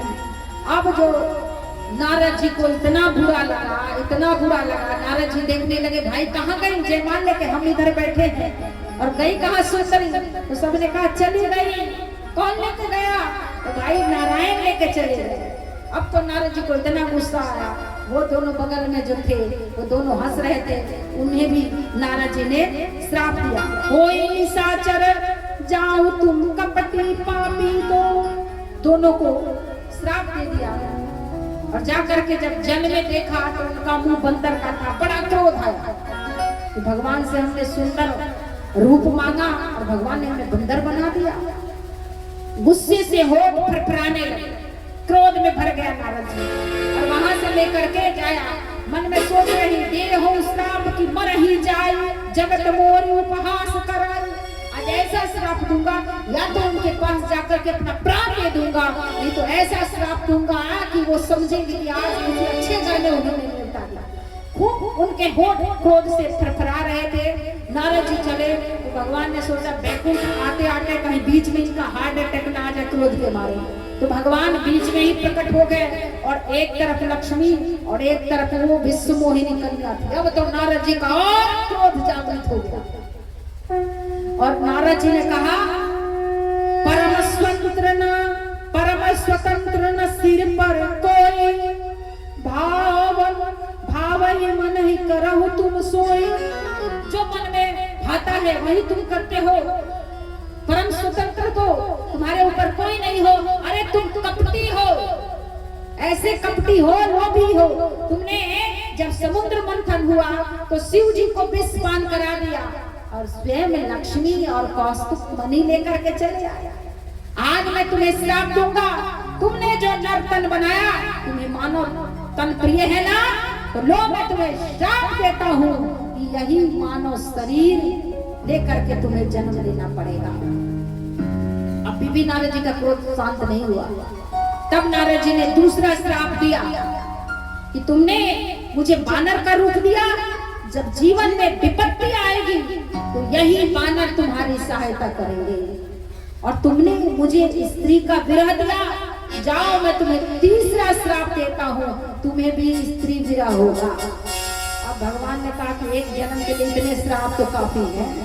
और भगवान ने तुरंत अपनी माया खींची और जैसे ही जब माया दूर हुई तब नारद जी को बड़ा अफसोस हुआ और भगवान नारायण के चरणों में गिर करके कहा मृषा होई मम श्राप कृपाला, मम इच्छा कह दीन दयाला। नारद जी कहते हैं कि ये मेरा श्राप झूठा हो जाए, हमने आपको श्राप दे दिया। तो भगवान कहते हैं कि आपने दिया नहीं, हमने श्राप ले लिया। ये सब हमारी इच्छा से हुआ, लेकिन प्रभु अब मेरे मन में शांति कैसे मिली? मैंने अपने इष्ट के साथ आज दुर्व्यवहार किया है। तो जपहु जाई शंकर सतनामा, हो वही हृदय तुरंत विश्रामा। जाकर के कहते हैं शंकर भगवान का नाम जपो, शंकर के समान कोई मुझे प्रिय नहीं है। और इस प्रकार शंकर भगवान का नाम जपने के लिए जब जाने लगे तो रास्ते में वो दोनों शंकर के जो गण थे जिन्हें नारद जी ने श्राप दिया था, कहा कि हमें श्राप देकर के अपने हल्कों के नारद जी निकलने लगे, हमारा भी कुछ उद्धार किया। नारद जी मुस्कुरा के कहा तुमको ही नहीं, अभी भी हम भगवान को भी श्राप देकर के आ रहे हैं। अब तो श्राप दे दिए हैं, लेकिन चिंता मत करो, स्वयं भगवान आएंगे और तुम्हें श्राप से मुक्त करेंगे। बोलिए वृंदावन बिहारी लाल की जय। शंकर भगवान कहते हैं भवानी एक कारण ये भी था जिसके चलते प्रभु का अवतार हुआ, और एक कारण मनु जी महाराज स्वयंभू मनु का चरित्र आता है, जिनकी पत्नी थी शत्रुपा। चौथे पद जब आया, देखिए मनु, ये जितनी भी रामायण भागवत इतिहास पुराण शास्त्रों की कथा है, वो एक संदेश है, भगवान का मैसेज है। वेद भगवान की वाणी है और वेद जब कहा जाए तो रामायण पुराण शास्त्र नीति सब उसी के अंतर्गत आते हैं, उसी का सरलीकरण है। तो भगवान हमें मैसेज देते हैं इन शास्त्रों के माध्यम से कि हमें क्या करना चाहिए और क्या नहीं करना चाहिए अपने मानव जीवन को। देखिए कहते हैं भागवत हमें मरना सिखाती है और रामायण हमें जीना सिखाती है, कैसे जीना चाहिए मानव को। कोई ना विषय विराग भवन बसत चौथापन आ गया, लेकिन विषय से वैराग अभी नहीं। ये बताइए हमारा और आपका इतना उम्र निकल गया, रोज हम भोजन करते हैं ना, रोज विषयों का सेवन करते हैं, लेकिन ये बताइए अभी तक मन में वैराग हुआ भाई आप कुछ भजन भी कर ले, आप प्रभु का स्मरण भी कर ले, हुआ नहीं हुआ? कितना भी भोग ले, लेकिन ये समाप्त होने वाले नहीं। तो क्या करना है, क्या करना है? भगवान ने ये शरीर क्यों दिया है? एक बड़ा ही प्यारा भजन है, मैं आप सबको सुनाती हूँ और उसके बाद फिर कथा रूपी गंगा को आगे की तरफ प्रवाहित करेंगे। इस भजन के माध्यम से ये जो रामायण का संदेश है वही सूक्ष्म रूप में इसमें भी भरा हुआ है, ध्यान से सुनिएगा। भगवान ने हमारी रचना क्यों की है, ये भगवान की सुंदर रचना है। तूने अजब रचा भगवान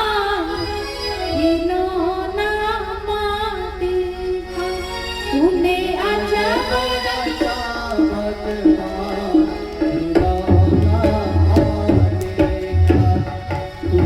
अजब रचा भगवान खिलौना मालिका। तूने अजब रचा भगवान खिलौना मालिका। तूने अजब रचा भगवान खिलौना मालिका।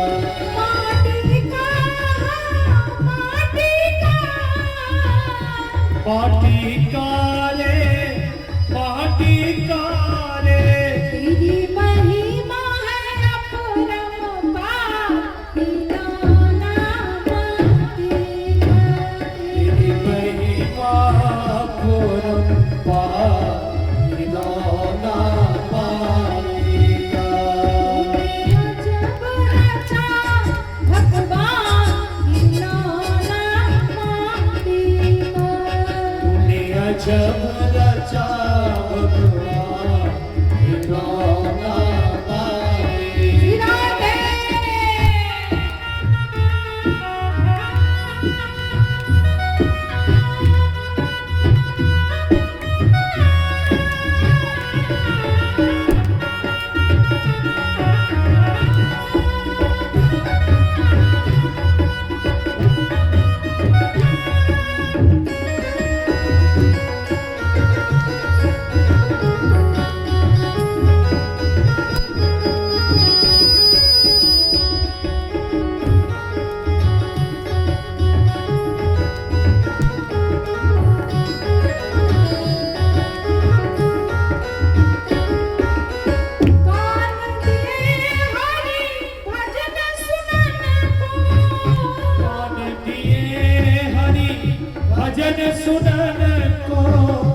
छुकन को और हाथ दिए करता खिलौना माटी का।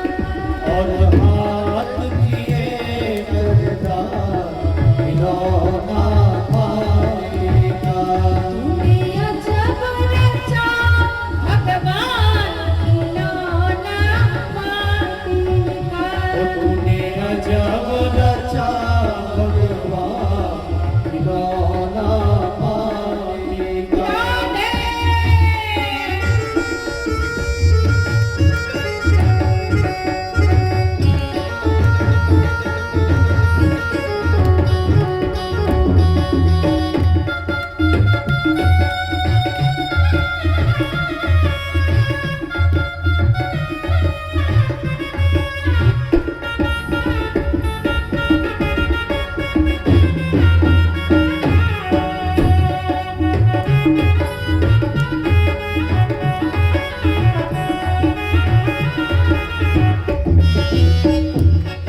सत्य नाम का बना के दिया। सत्य नाम का बना के डेरा। और उतरो दोनों हाथ उठा के मस्ती में गाइएगा। और उतरो भव से पार खिलौना माटी का। और उतरो भव से पार खिलौना माटी का। तूने अजब रचा भगवान खिलौना माटी का। तूने अजब रचा भगवान खिलौना माटी का। 2 मिनट कीर्तन करके बोलेंगे हरे रामा राम राम हरे हरे। हरे राम राम राम हरे हरे। बाबा जी हरे कृष्णा कृष्णा कृष्णा हरे हरे। हरे कृष्णा कृष्णा कृष्णा हरे हरे। हरे राम राम हरे हरे। हरे राम राम राम हरे हरे। हरे कृष्णा कृष्णा कृष्णा हरे हरे। हरे राम कृष्ण हरे हरे। हरे राम राम हरे हरे। हरे राम राम हरे हरे। हरे कृष्णा कृष्णा कृष्णा हरे हरे। हरे कृष्ण कृष्ण कृष्ण हरे हरे। कृष्ण कृष्ण हरे हरे। कृष्ण कृष्ण हरे हरे। कृष्ण कृष्ण हरे हरे। कृष्ण हरे हरे। कृष्ण कृष्ण हरे हरे।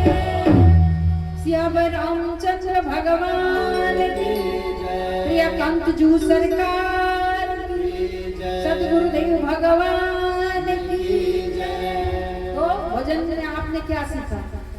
कान दिए हरि भजन सुनन को। किस लिए कान मिला है बताइए, जोर से बोलिए।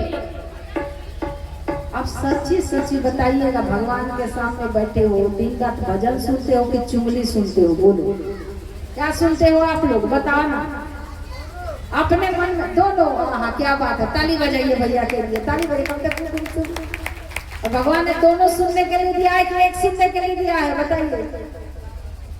जीव दिया हरि भजन करने को। भगवान ने जीवन क्यों दी है? राम राम रटने के लिए। और हम क्या करते हैं, दिन रात सब रटेंगे, बस राम ही नहीं रटेंगे। हाथ दिया कर, हाथ क्यों दिया है? दान करने के लिए। जब भी कोई आपके पड़ोस में दीन दुखी दिखे, कहीं भी कोई जरूरतमंद हो, किसी कोई बीमार हो तो औषधि दिला दो, किसी के पास वस्त्र नहीं है तो वस्त्र दे दो, कोई भूखा है रोटी दे दो। तो ये दान हुआ। किसी को अगर जरूरत हो और आपके पास धन हो तो निश्चित ही दान करना चाहिए। पैर दिए, क्यों भगवान ने पैर दिए? इस पैर से तीर्थ को जाइए, तीर्थ करने जाइए, सत्कर्म कीजिए। जितनी भी हमारी इंद्रियां हैं, ये भगवान का दिया हुआ शरीर भगवान के ही कार्य में लगना चाहिए, तभी इसका सार्थक है, तभी इसका होना सार्थक है। और हम सब काम कर लेंगे लेकिन बस भगवान का ही काम नहीं करेंगे। इसीलिए आप सबसे निवेदन है, इस भजन के माध्यम से इस संदेश को आज जरूर अपने हृदय में धारण करके अपने जीवन में उतारिएगा। तो यहाँ मुनि मनु जी सोच रहे हैं कि चौथापन आ गया। और चौथा, देखिए हमारे शास्त्रों में जीवन कैसे जीना चाहिए, 100 साल की आयु बताई गई है कलयुग में। हालांकि अब कोई 100 साल जीता नहीं है, लेकिन फिर भी 100 साल बताई गई है और उसको 4 भागों में बांटा गया है। जन्म से लेके 25 वर्ष तक ब्रह्मचर्य का पालन करना चाहिए। उसके बाद 25 से 50 तक गृहस्थ आश्रम में जाना चाहिए। खूब धन कमाइए, गृहस्थ धर्म का पालन कीजिए। और जब 50 साल हो जाए तो फिर 50 के बाद क्या आता है? 50 के बाद गिनती गिनिए ना भाई, 50 के बाद क्या होता है? एका बन होता है ना, बा बन मतलब वन लग जाता है। वन चलो, घर का मोह छोड़ो और वन में जाकर के भजन करो, राम राम रटो। लेकिन बताइए वहां मन लगता है? बोलो, नहीं लगता है ना। अच्छा देखिए, एक बड़ी सुंदर कथा हमें याद आ रही है, हम सुनाते हैं बहुत बार में। एक बार जो मनुष्य भजन नहीं करता वो बैल बनता है। एक बार नारद जी भजन करते हुए एक गांव में गए और उसके बाद फिर बैकुंठ लोक भजन करते हुए, तो नारद जी ने देखा कि बैकुंठ लोक में बैकुंठ लोक खाली है। तो भगवान से पूछा कि प्रभु आपका ये लोक खाली है, यहाँ कोई है क्यों नहीं? तो भगवान ने क्या बताए नारद, कोई यहाँ आना चाहता नहीं। आपसे मैं पूछूं यहाँ कौन कौन है जो बैकुंठ जाना चाहता है? वो हाथ ऊपर करो। कौन कौन लोग बैकुंठ जाना चाहते हैं? अच्छा, जिनके हाथ नीचे, आप क्या नर्क जाना चाहते हो? कहाँ जाना है? बैकुंठ जाना है कि नर्क में जाना है? बोलिए। अच्छा, यहाँ के लोग चाहे कुछ भी कर लो, बोलेंगे नहीं, हम चुपचाप ही बैठे रहेंगे। भाई आप ही से पूछा जा रहा है, मैं पड़ोसी से बात नहीं कर रही हूँ, आपसे पूछ रही हूँ। अगर जाना है तो हाँ करो, नहीं जाना है तो मना कर दो, इसमें क्या लगा है? इतने प्यार से पूछ रही हूँ, एक बार फिर पूछ रही, बताओ कौन कौन बैकुंठ जाने के लिए तैयार है? अच्छा, और जिनके हाथ नीचे है वो दूसरी साइड जाएंगे, दूसरी जगह जाएंगे। पता है कि कर्म तो बैकुंठ जाने वाले हैं नहीं, तो हमारा ट्रांसफर तो वही होगा। मैं तो चाहती भाई सब बैकुंठ ही जाए, भगवान के धाम जाए, पर क्यों इधर उधर जाए, डायरेक्ट सीधे बैकुंठ ही जाना है। लेकिन आपको भी पता है हमारे कहने से कुछ होने वाला, वो तो आपके कर्म ही जो कहेंगे सो कहेंगे। सच है ना भैया? तो भगवान से नारद जी ने कहा, बैकुंठ तो आने के लिए सब ललायत रहते हैं, कौन होगा जो बैकुंठ नहीं जाए? नहीं नारद, कोई आने के लिए तैयार नहीं है। अच्छा प्रभु मैं जाता हूँ और अभी पृथ्वी वासियों को बताता हूँ कौन कौन बैकुंठ चले। तो नारद जी घूमते घूमते एक गांव में गए, एक किसान के पास गए। तो किसान से कहा, ओ भैया किसान। किसान ने नारद जी को देखा, प्रणाम किया, आदर किया, बोला कि बैकुंठ जाओगे? तो कहा कि भाई बैकुंठ तो जाएंगे, चलिए अभी ही चलना है, चलिए। कहा अभी? देखो भैया नारद जी, बैकुंठ तो हम जाएंगे लेकिन अभी हमारे बच्चे जो है वो छोटे हैं, बच्चे थोड़ा बड़े हो जाए तब अपन बैकुंठ चलेंगे। तो नारद जी ने कहा कोई बात नहीं, और नारद जी चले गए। कुछ समय के बाद आए तो बच्चे बड़े हो गए थे। तो नारद जी ने कहा भैया आप बैकुंठ चलोगे, अब तो बच्चे भी बड़े हो गए। तो नारद जी ने जब कहा तो किसान ने कहा कि बच्चे बड़े तो हो गए लेकिन थोड़ा इनका विवाह भी हो जाए तब जाएंगे। नारद जी बेचारे फिर चले गए। कुछ समय के बाद आए तो बच्चों का विवाह भी हो गया था। तब नारद जी ने कहा कि अब चले। तो कहा कि देखिए विवाह तो हो गया लेकिन अब थोड़ा पोता पोती हो जाए तब चल जाए। नारद जी ने कहा कोई बात नहीं। कुछ समय के बाद नारद जी आए तो पोता पोती भी हो गए थे। तो नारद जी ने कहा कि अब चलो, अब तो पोता पोती भी हो गए। अरे नारद जी मैं जाना तो चाहता हूँ, लेकिन जब पोता बाबा कहता है ना तो मन में रसगुल्ले फूटने लगते हैं, यही बैकुंठ लगता है। तो अभी जाने का मन है, थोड़े दिन बाद और वेट कीजिए फिर आऊंगा।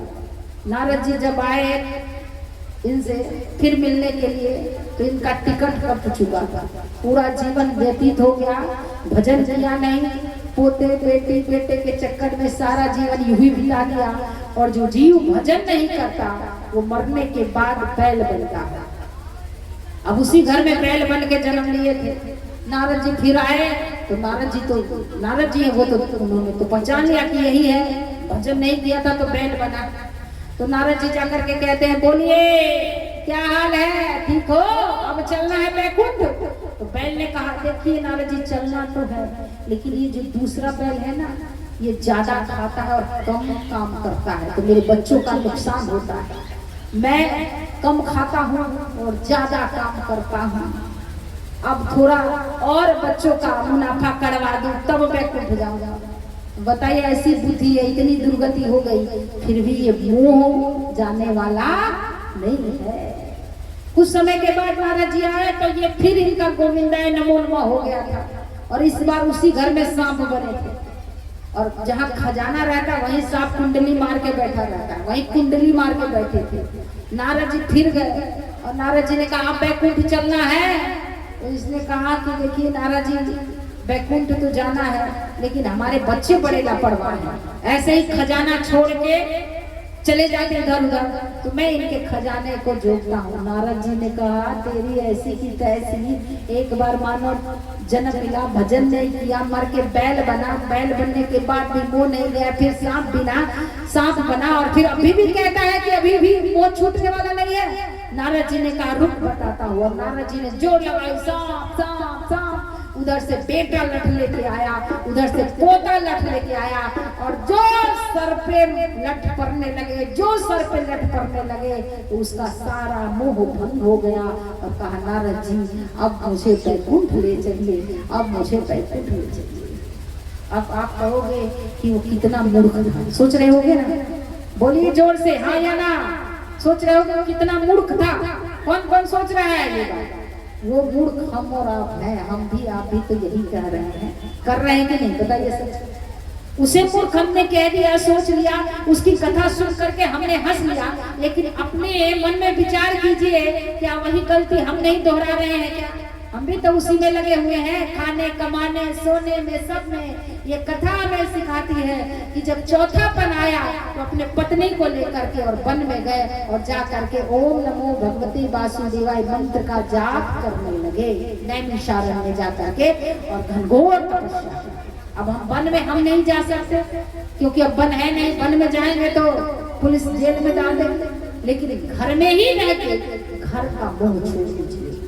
जब एक उम्र हो जाए तो सारी जिम्मेवारी अपने बच्चों को लेकर के और हमें अपना आत्म कल्याण करना चाहिए कि अब हमें जो मिल जाए जैसा मिल जाए। फिर मत खोजो कि चाय नहीं मिली, पिज्जा नहीं मिला, ये नहीं मिला, जो मिले रूखा सूखा वो खा करके और केवल दिन रात हरि का भजन, हरि का भजन, हरि का भजन, हरि का भजन करो, हरि का भजन करो।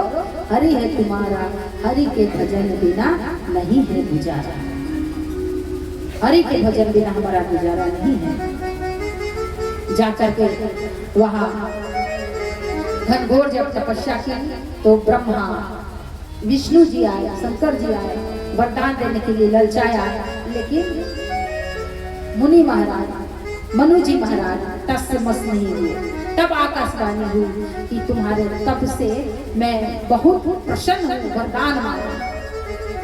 श्रवण सुधा सम वचन सुनी, पुलक प्रफुल्लित गात, बोले मनु करी दंडवत, प्रेम न हृदय समात। प्रभु की सुंदर वाणी सुना और कहा कि जो रूप जिस रूप का ध्यान करते हैं, काग भूषण सिंह जी के मान सरोवर में जो रूप हंस के रूप में जो विहार करते हैं, वो भगवान का अद्भुत सुंदर रूप में देखना चाहता हूँ। तब भगवान सुंदर रूप में सीताराम जी प्रकट होते हैं। तब अद्भुत रूप देख करके मनु जी महाराज बड़े प्रसन्न होते हैं, प्रफुल्लित होते हैं और चरणों में गिर करके और प्रभु को देख करके आनंदित होते हैं। भगवान ने कहा कि भाई कुछ तो मांगो। प्रभु अब आपका दर्शन हो गया, अब आप जैसे कोई कल्प वृक्ष के पास जाकर के भी दरिद्री बना रहे, वैसा ही तो है। आप मिल गए तो अब क्या चाहिए? अब तो कुछ नहीं चाहिए। तो कहा नहीं, कुछ तो मांगो, मेरे लिए कुछ भी अदे नहीं है, क्योंकि भगवान जानते हैं क्या मांगने वाले हैं। मनु जी ने कहा कि भाई अब ये तो कह नहीं सकते कि आप मेरे पुत्र बन जाइए, तो कह रहे हैं कि आपके समान मुझे पुत्र चाहिए। अब बताइए, भगवान के समान कोई दुनिया में है? बोलिए, भगवान के समान कोई नहीं है, भगवान तो भगवान ही है। तो फिर कहा कि भाई मेरे समान तो कोई नहीं है, चिंता मत करो, मैं ही तुम्हारा पुत्र बन के आऊंगा। देवी शतरूपा से पूछा, उन्होंने भी कहा कि जो मेरे पति ने मांगा है वही बन। ये पिता आपके बने नहीं तो माता तो मैं ही बनूंगी ना। भगवान ऐसा सुंदर वरदान देके अंतर ध्यान होते हैं।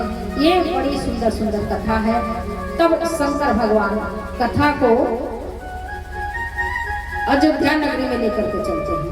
कहाँ लेके चलते हैं? अयोध्या नगर में लेकर के चलते हैं। अयोध्या नगर के राजा कौन थे? बोलिए। अयोध्या नगर के राजा दशरथ जी महाराज थे, सबको पता है। उनकी 3 रानियां थी, लेकिन कहते हैं जब हम गृहस्थ आश्रम में जाए तो हमें पुत्र होना ही चाहिए। हमारे ऊपर 3 ऋण है, देव ऋण, पितृ ऋण और ऋषि ऋण। तो जब हम देवताओं का पूजन करते हैं, यज्ञ में आहुति देते हैं, तो हम देव ऋण से ऋणी होते हैं। ऋषियों ने हमें सुंदर सुंदर ग्रंथ दिया है। जब इसका हम अध्ययन करते हैं अथवा श्रवण करते हैं तो हम ऋषि ऋण से ऋणी होते हैं। और जब हम सुयोग वर्ण की कन्या से, अपने ही वर्ण की कन्या से विवाह करके और सुंदर सुयोग पुत्र को जन्म देते हैं तो हम पितृ ऋण से ऋणी होते हैं। तो कौशल्या जी ने कहा, नाथ सब तो हो गया, लेकिन आप अभी तक पितृ ऋण से ऋणी नहीं हुए। अभी तक आप हमारे यहाँ कोई बालक नहीं है। तो बड़ा दुख हुआ। अब सोचा कि भाई क्या किया जाए। तो जब भी देखिए जीवन में दुख आए तो हमें कहाँ जाना चाहिए? दुनिया वालों से अपना दुख नहीं सुनाना चाहिए। किसे सुनाना चाहिए? अगर आप दुनिया से दुख सुनाओगे तो क्या होगा?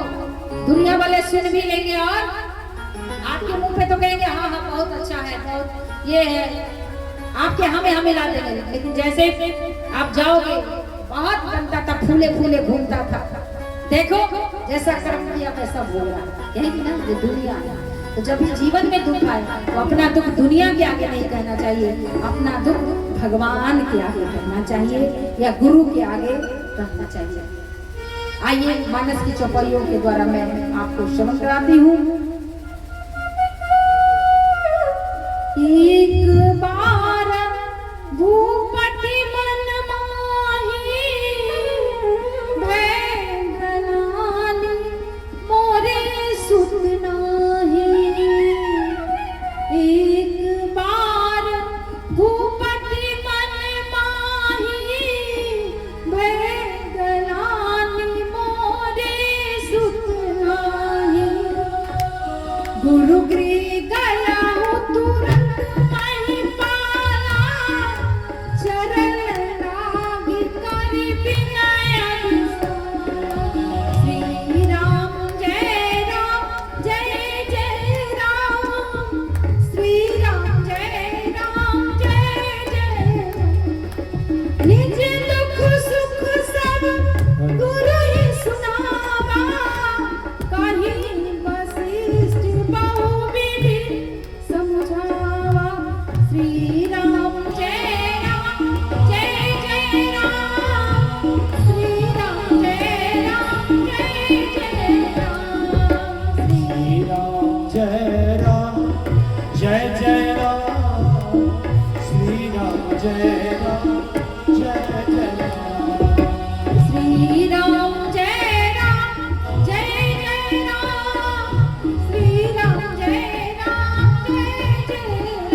राम जय राम जय जय राम श्री राम जय राम जय जय राम श्री राम जय राम जय जय राम।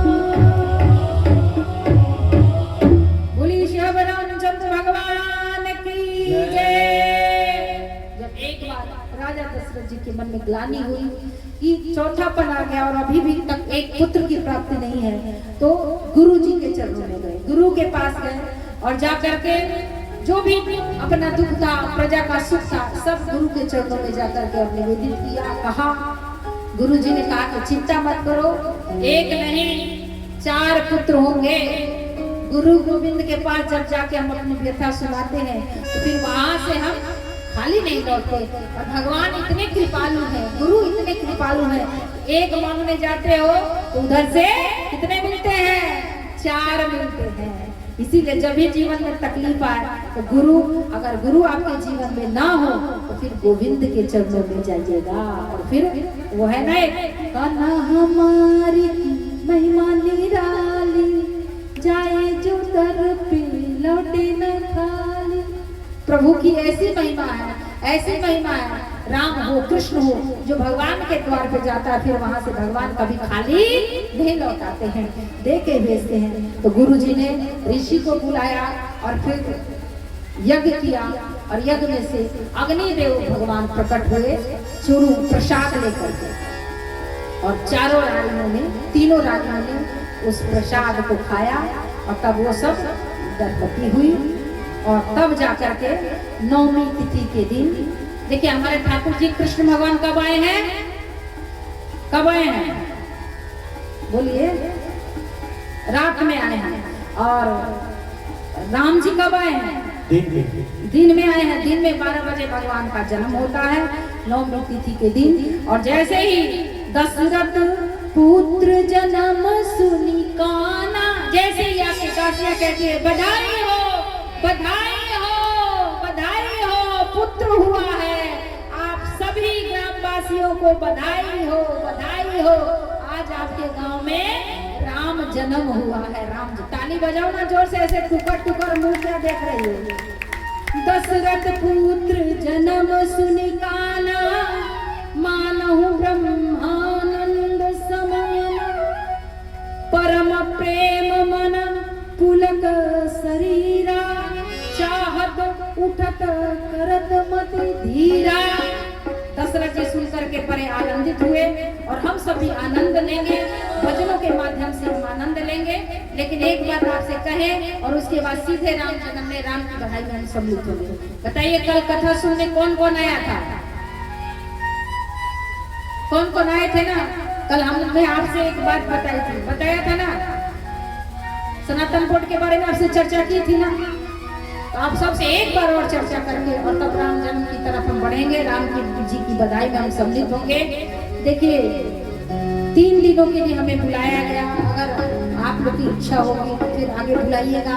देखिए ये कथा तो 9 दिन की है और भगवान की कथा तो कभी पूरी होती ही नहीं, 9 दिन में भी पूर्ण नहीं होगा।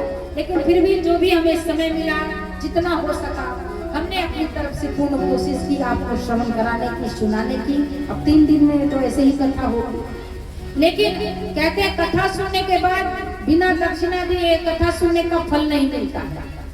तो कथा सुनने के बाद दक्षिणा व्यास जी को जरूर देनी चाहिए, और वो भी उनके पसंद का दो तो बड़ा उत्तम। तो कौन कौन अभी हमें दक्षिणा देने के लिए तैयार है? बोलिए, वो हाथ ऊपर करेंगे। कितने लोग हाथ नीचे? अच्छा हम दक्षिणा देंगे? हम क्या पागल है जो आपको दक्षिणा देंगे? चिंता मत करो, हम पैसे वैसे आपसे नहीं मांगने वाले हैं। पैसे तो हमें समिति के लोग देंगे जो देना होगा। आप लोगों से बस यही मांग रहे हैं कि कल हमने जो बात कही थी कि सनातन बोर्ड के लिए आपको मिस कॉल मारना था। जब भी हमारे धर्माचार्य, हमारे आचार्य, हमारे संत कुछ अच्छा कार्य करें तो अगर हम कर नहीं सकते तो हमें उनका सहयोग करना ही चाहिए। कैसे सहयोग करेंगे? हमने कल बताया था, आपको एक नंबर बताया था, आज फिर बताते हैं। किसके पास बड़ा वाला मोबाइल है, अगर मेरी बात मानोगे तो सुंदर सुंदर भजन सुना देंगे, बधाई की। और नहीं अगर मेरी बात मानोगे तो हम भी आरती करवा के निकलते बनेंगे। जिसके पास है वो निकाले बड़ा वाला मोबाइल और एक नंबर आपको बोलेंगे, उस नंबर पर आपको मिस कॉल मारना है। ध्यान से सुनिएगा, 9927300037। एक बार फिर से सुनिएगा, 9927300037। एक बार फिर सुनिएगा, 992733 इस पर मिस कॉल दीजिएगा। एक फॉर्म आपके मोबाइल पे आ जाएगा और उस पे अपना नाम, आपका क्या नाम हो, जिलेबी देवी, रसगुल्ला देवी, मिश्री देवी, इमरती देवी, जो नाम हो वो भर के, और उसके बाद आप कहाँ से हो वो और अपना फोन नंबर, केवल 3 काम करना है और सबमिट कर देना है। इतने से होगा क्या, आपने एक बोर्ड कर दिया कि हमें सनातन बोर्ड चाहिए। सनातन जैसे वक्फ बोर्ड है विधर्मियों का, वैसे भी हमारा सनातन बोर्ड होना चाहिए जो सनातन के लिए काम करे। कृष्ण जन्मभूमि मुक्त होनी चाहिए। ये बहुत सारे कार्य हैं, इसके लिए हमें अपने आचार्यों का साथ देना चाहिए। यही मेरी दक्षिणा होगी। आप सबसे निवेदन है कि मिस कॉल करें और बड़ी से बड़ी जनसंख्या में आप इस धर्म के कार्य से जुड़े। आइए, श्री राधे मेरे साथ सभी। अच्छा, अब हम भजन गाएंगे। कौन कौन झूमेगा बोलो, कौन कौन झूमने वाला है? खड़े होके किसको नाचना आता है बोलो। शादी ब्याह में तो खूब ठुमके लगाते हो। यहाँ सोच रहे, अरे ये पड़ोसी देख रही, ये क्या कहेगी, अरे जो कहेगी ऐसा करो, सब नाचो, फिर कोई किसी को कुछ नहीं कहेगा। तो मस्ती में झूम के क्या कहना है? अरे जन्म लिए रघुरैया अवध में बाजे बधैया, जन्म लिए रघुरैया अवध में बाजे बधैया, बाजे बधैया, ओ बाजे बधैया, बाजे बधैया, बाजे बधैया, बाजे बधैया, ओ बाजे बधैया। बाजे बधैया, बाजे बधैया। जन्म जन्म लिए रघुरैया अवध में बाजे बधैया।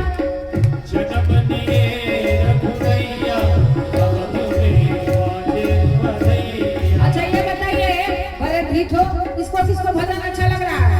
लग रहा है ना? तो सभी खड़े हो जाओ, सब खड़े हो जाओ, खड़े होकर झूमो। सब खड़े होंगे तो कोई किसी को दूसरेगा नहीं, कोई किसी को सीधे सभी खड़े हो जाओ। अब एक दूसरे का मुंह देख रहे हैं कि भाई वो खड़ी हो रही कि नहीं, वो खड़ी होगी तो हम होंगे, नहीं तो लोग क्या कहेंगे। आप सभी खड़ी हो जाइए भगवान के बधाई में।